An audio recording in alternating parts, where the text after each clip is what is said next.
Ceritanya ada seorang emak bersama kedua anaknya yang telah melaksanakan sholat Id. Mereka sangat senang karena dapat bertemu lagi dengan bulan yang penuh berkah ini. Tapi sebelum lanjut, seperti biasa, yang sayang orang tua coba absen dan subscribe ya guys. Setelah sampai di rumah, tiba-tiba anak gadisnya bersedih. Dia sangat merindukan bapaknya. Dia pun bertanya kepada emaknya, apakah lebaran ini bapak pulang? Emaknya yang sambil menyuapi anaknya pun berkata, kemungkinan bapaknya akan pulang seminggu setelah lebaran.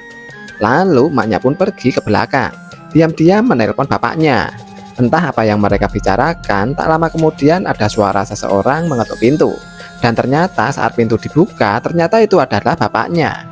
Dan di situ anaknya sangat senang banget. Ternyata emak dan bapaknya memang sengaja untuk memberi surprise. Dan akhirnya mereka dapat berkumpul di hari yang fitri ini guys. Ceritanya ada seorang anak yang terlihat mondar-mandir sambil memegangi perutnya guys. Emaknya yang sedang memasak pun menghampiri anak gadisnya itu. Ternyata dia begitu kelaparan dan dia merasa kalau azannya masih begitu lama. Dan tidak lama kemudian akhirnya azan pun berkumandang.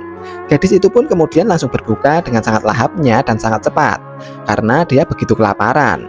Dan di sini emaknya sudah menasihati, tapi dia tetap makan terus-menerus. Adiknya pun juga sudah menasihati, sampai-sampai jatah ayam adik dan emaknya pun ingin ia makan semua. Kemudian setelah selesai berbuka, tiba-tiba dia berbalik kesakitan di sofa dengan ditemani adiknya. Perutnya di sini sakit banget karena kebanyakan makan. Karena pula tidak mendengarkan nasihat emaknya, dan akhirnya dia pun menyesali dan tak akan mengulanginya lagi. Ingat ya teman-teman, kalau buka puasa secukupnya saja ya, karena rakus itu adalah sifat yang dibenci Allah. Ceritanya di sini ada seorang anak yang bernama Bayu yang sedang mempersiapkan diri di hari Lebaran. Sebelum berangkat untuk melaksanakan sholat Idul Fitri di lapangan, Bayu terlebih dahulu mandi dan membersihkan diri. Dan setelah mandi, Bayu memakai baju yang bagus dan bersih. Dan tidak lupa juga Bayu untuk memakai parfum sesuai yang diajarkan oleh Rasulullah. Setelah semuanya rapi, Bayu tak lupa untuk sarapan terlebih dahulu, sesuai dengan sunnah untuk makan sebelum sholat Id. Kemudian Bayu pun berangkat untuk sholat Id di lapangan sambil mengumandangkan takbir di sepanjang jalan. Bayu melaksanakan sholat Id bersama keluarganya. Dan setelah pulang sholat Id, kemudian Bayu bersilaturahmi dengan teman, saudara, dan keluarga. Semuanya saling berkumpul dan bermaaf-maafan, serta makan kue lebaran. Wah, seru banget ya. Gimana dengan hari lebaran kalian? Komen ya guys. Puasa demi mendapatkan pahala. Coba siapa di sini yang puasanya masih setengah-setengah? Ceritanya di sini ada bocil yang sedang latihan puasa. Tapi sebelum lanjut, seperti biasa, yang sayang orang tua dan ingin masuk surga, coba absen di komen dan subscribe ya guys. Dan ini adalah hari pertama dia akan menjalankan ibadah puasa, tapi dia ragu apakah dia akan kuat. Tapi emaknya terus memberikan semangat. Dan keesokan harinya dia merasa begitu lemas dan gak tahan guys. Tapi dia tetap melanjutkan puasanya hingga sampai jam 4 sore. Dia benar-benar udah gak kuat.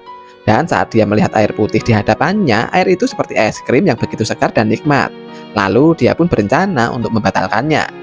Tapi tiba-tiba saja dia mendapatkan bisikan dari peri baik dan peri jahat guys. Bisikan itu terus menghantuinya, tapi pada akhirnya dia mengikuti peri baik itu dan untuk tidak meminum.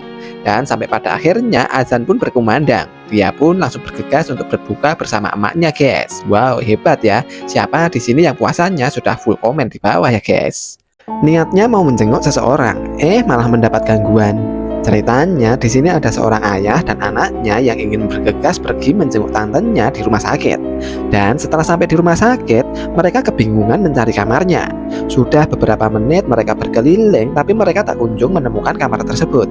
Terlihat dari kejauhan mereka melihat ada suster dan berniat untuk bertanya. Dan saat bertanya di mana ruangan mawar, suster tersebut hanya menunjuk saja.